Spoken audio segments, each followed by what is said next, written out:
Selamat pagi adik-adik kelas kecil, apa kabar? Semoga semuanya sehat-sehat ya. Terima kasih sudah mau mengikuti ibadah kelas kecil GKPI Menteng. Ketemu lagi dengan Kak Ana. Nanti yang bawa cerita Bang Bosga. Oke, kita mulai ibadah kita bernyanyi. Ayo kita saling sapa, walaupun jarak jauh kita bernyanyi. Hello, hello, how are you? Hello, hello, how are you? You are my friend and I love you. Hello, hello, how are you? Jesus loves me and I love you. Lagi. Hello, hello, how are you? You are my friend and I love you. Hello, hello, how are you? Jesus loves me and I love you.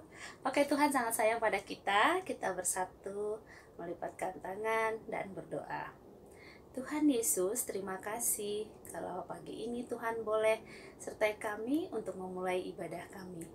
Biarlah Tuhan yang membuka hati dan pikiran kami, sehingga kami boleh menerima firman-Mu, cerita yang akan dibawakan oleh Bang Bosga dengan penuh sukacita. Ampuni kami Bapa, terima kasih Tuhan Yesus, amin. Kita nyanyi dari Kidung Ceria, nomor 17, Burung Pipit yang Kecil. Burung pipit yang kecil, dikasihi Tuhan, terlebih diriku dikasihi Tuhan. Burung pipit yang kecil, dikasihi Tuhan, terlebih diriku dikasihi Tuhan. Adik-adik pasti sudah hafal ya.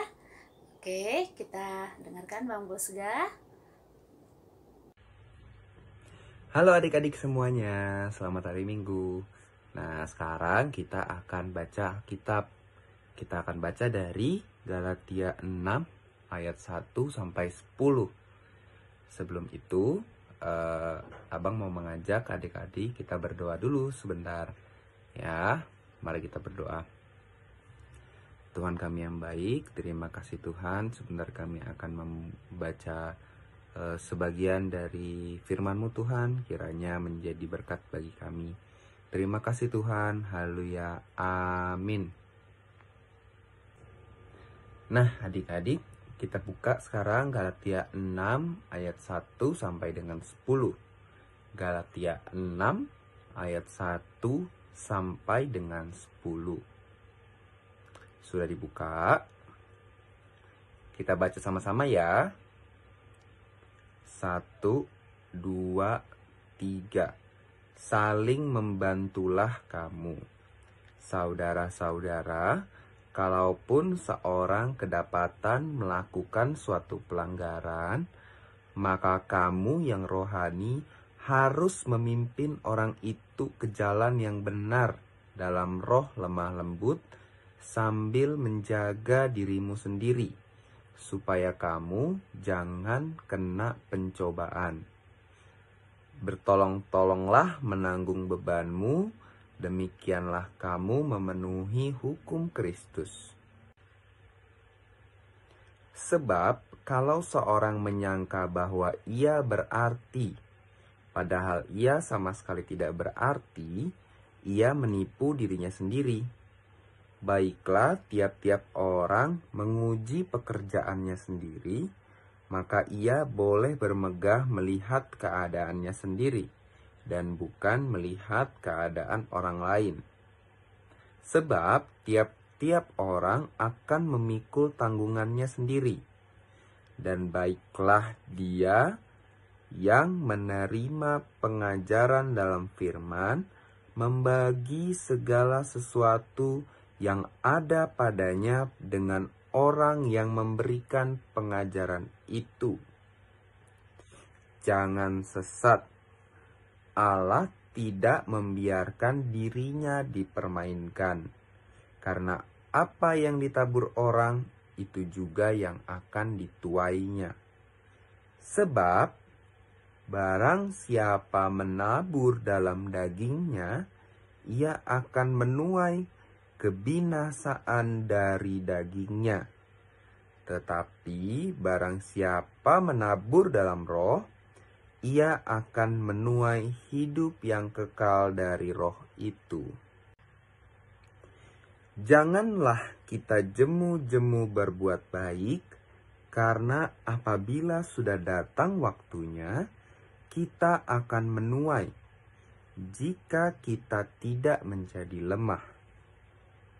Karena itu, selama masih ada kesempatan bagi kita, marilah kita berbuat baik kepada semua orang, tetapi terutama kepada kawan-kawan kita seiman.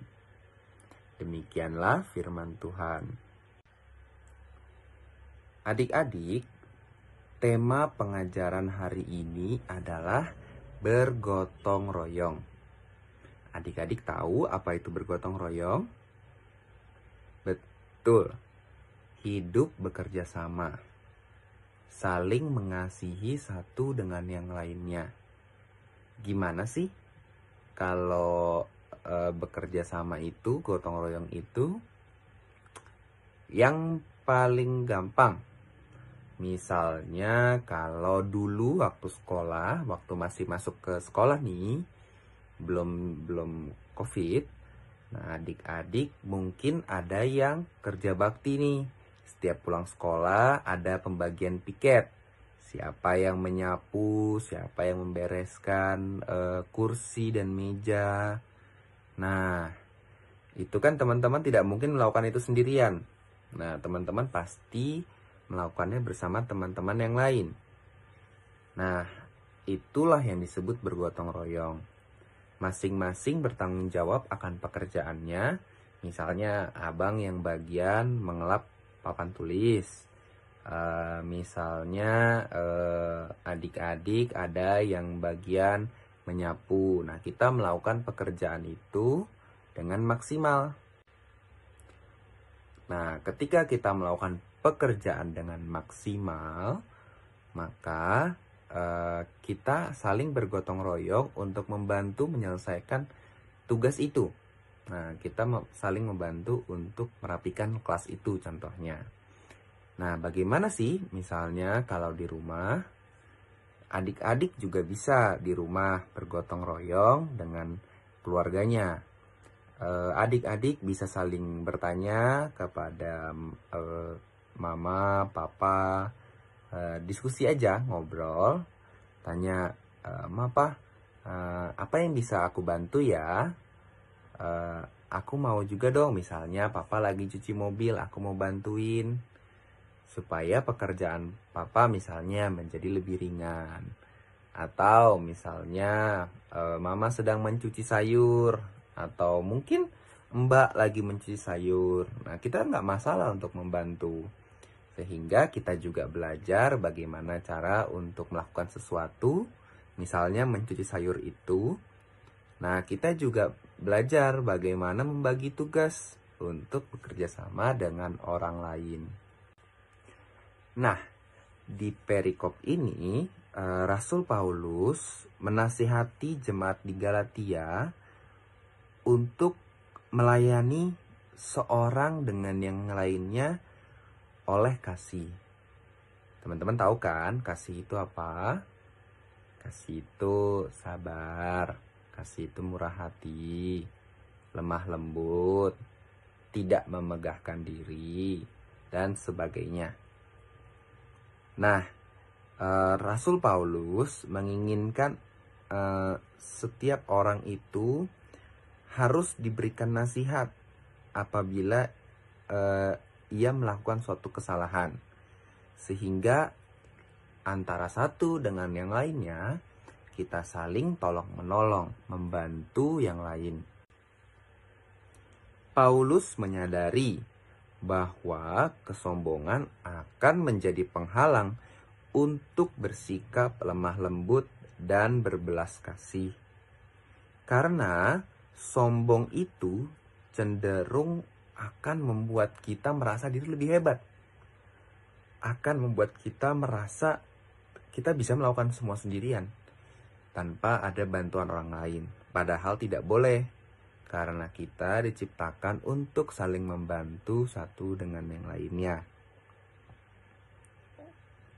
Nah, bagi Paulus ada kemungkinan jika orang yang memegahkan diri itu menganggap dirinya lebih bijak dari orang lain, sehingga ia merasa pantas seenaknya mengatur orang lain. Padahal mungkin dia tidak lebih baik dari apa yang dia kira. Nah, Paulus meminta jemaat untuk membuang kesombongan yang ada dalam dirinya. Maksudnya diri jemaat. Nah, kenapa? Karena itu akan merusak rasa kasih dan bagaimana kita memberikan kebaikan bagi orang lain. Karena perlu diingat, kita melakukan sesuatu bukan untuk kepentingan kita sendiri, melainkan karena sikap kita yang rendah hati dan menganggap diri orang lain itu lebih utama dari dirinya sendiri. Nah, Paulus mau jemaat itu perbuatan dan perilakunya itu sesuai dengan firman Allah, yakni penuh dengan kasih. Penuh dengan kasih berarti rendah hati. Penuh dengan kasih berarti berbuat baik kepada setiap orang dan saling membantu. Bagaimana untuk saling membantu? Maka kita harus bermurah hati kepada orang lain. Tidak boleh adik-adik menghitung kebaikan apa yang adik-adik lakukan untuk orang lain. Kenapa? Karena memang sudah tugas kita. Tuhan sudah memberikan kebaikan bagi kita.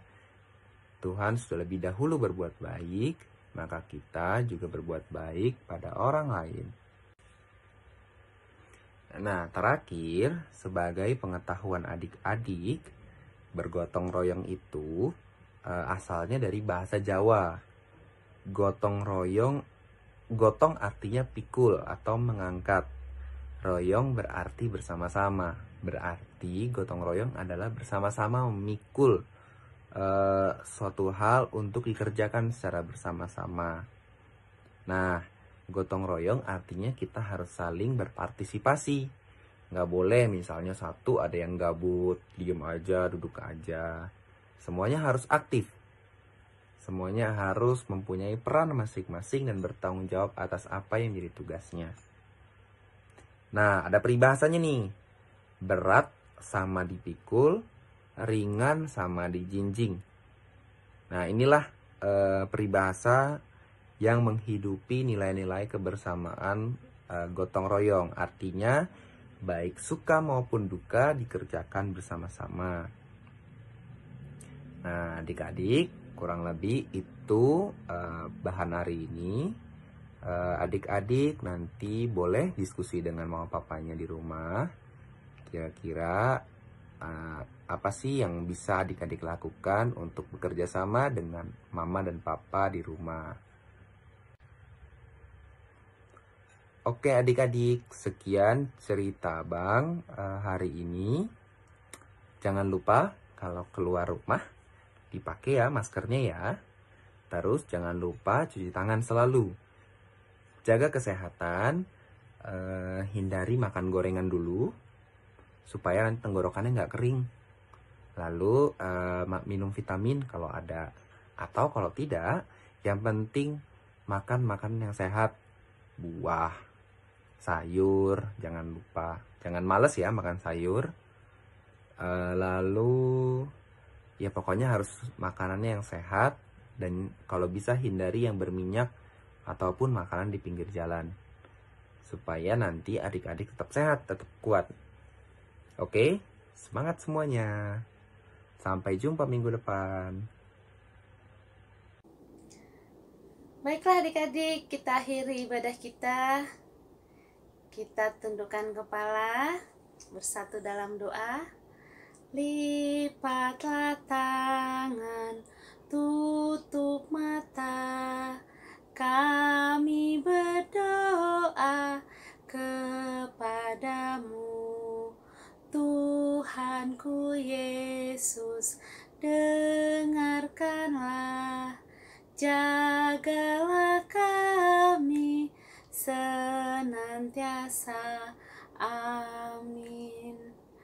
Tuhan Yesus yang baik, Bapa yang kami sembah dan kami puji selalu, biarlah Tuhan kami memuliakan Engkau untuk apa yang boleh kami dengar, apa yang boleh kami rasakan.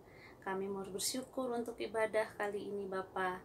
Biarlah Tuhan senantiasa menyertai kami dalam aktivitas kami, dalam kebersamaan kami bersama keluarga. Tuhan beri kesehatan dan kekuatan buat kami semua. Ampuni kami Bapa. Terima kasih Tuhan Yesus. Amin. Bapa, terima kasih. Bapa, terima kasih. Bapa di dalam surga, ku berterima kasih. Amin. Selamat hari Minggu, Tuhan Yesus memberkati.